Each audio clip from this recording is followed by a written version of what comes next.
ఏ బాటైనా పర్వాలేదంట, సమయంతో సాగటమే మన సింపుల్ సిద్ధాంతం.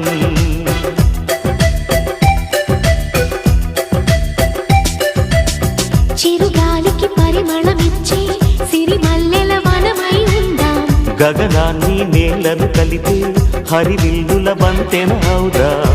ఆనందం అంటే అర్థం మనమందా, ప్రతి పూట పాతై సాగే హుషారు సరిగమలో.